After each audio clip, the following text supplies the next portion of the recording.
यांनी थातूर मातूर 2 रिपोर्ट त्या ठिकाणी दिले। फ्रीज मध्ये हा विषय टाकायचा आणि याच्यावर चर्चाच नको।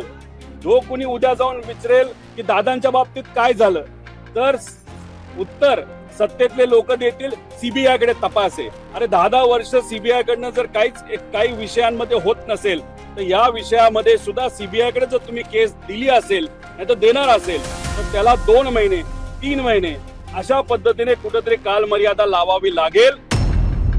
क्रिमिनल इन्व्हेस्टिगेशन करणारी ही एक महत्वपूर्ण एजन्सी आहे, पण गेल्या महिनाभरात सीआयडीने काय केलंय, काय तपासाचं स्टेटस आहे, सीसीटीव्ही कॅमेरा हे ताब्यात घेतलेत का, एअरपोर्टचे दोन्ही एअरपोर्टचे, त्याच्याच बरोबर जो क्रिमिनल बाजूचं इन्व्हेस्टिगेशन असतं की हे जे 2 प्रमुख वैमानिक होते ते अचानक बदलण्यात आले, ते का बदलण्यात आले, ट्रॅफिकचं कारण दिलं गेलं, खरंच ट्रॅफिक होतं का, ट्रॅफिकचे कॅमेरा तिथं चेक करावे लागतील। त्याच्याच बरोबर व्हॉट्सअप ग्रुप ॲरोचा जो मी त्या ठिकाणी सांगितला होता, ॲरोचा जो हँडलर आहे त्याच्याबद्दल जे काही मी सांगितलं होतं, त्याच्याच बरोबर दादा गाडीली जाणार होते ते का कॅन्सल झालं, अशा बऱ्याच विषयामध्ये सखोल चौकशी करणं महत्वाचं आहे।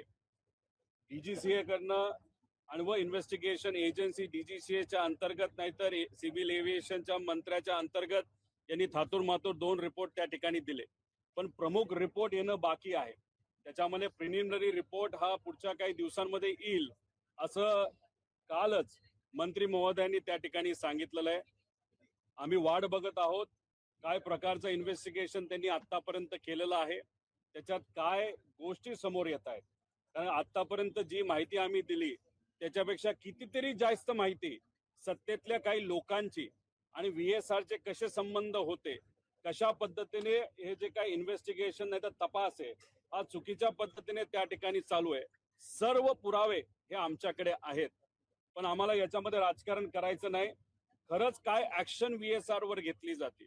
आजपर्यंत व्हीएसआर ने कशा पद्धतीने चुकीच्या गोष्टी या विमान चालवत असताना नाही तर त्यांचा व्यवसाय करत असताना केल्या आणि दादांच्या बाबतीत काय चुका त्यांच्या झाल्या, त्याच्याच बरोबर कपूर नावाचा हा जो पायलट आहे त्या बाबतीत काय, आणि व सत्तेत असणारे जे सर्व नेते मंत्री आहेत त्यांचे संबंध व्हीएसआर बरोबर कसे होते, या सगळ्या गोष्टी आमच्याकडे आहेत।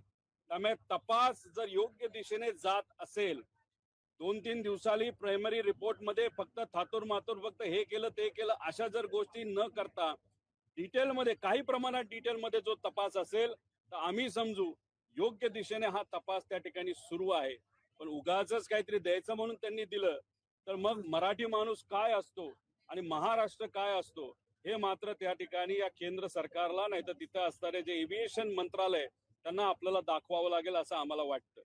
सीबीआय बद्दल काही लोकांनी इच्छा व्यक्त केली, ठीक आहे, सीबीआयच्या माध्यमातून जर तपास होत असेल चांगली गोष्ट आहे, पण एक गोष्ट सर्वांनी नोंद केल्यासारखी आहे, सेंट्रल व्हिजिलन्स कमिटीच्या माध्यमातून जो रिपोर्ट आलाय 7075 सीबीआयच्या केसेस अजून चालू आहेत, त्याच्यावर कुठेही निकाल त्या ठिकाणी अजूनपर्यंत दिला गेला नाही। त्यातल्या 2660 केसेस अशा ज्याच्यामध्ये 10 वर्ष झालं तपास चालू आहे। त्यामुळे बर्फात नाही तर फ्रीज मध्ये हा विषय टाकायचा आणि याच्यावर चर्चाच नको।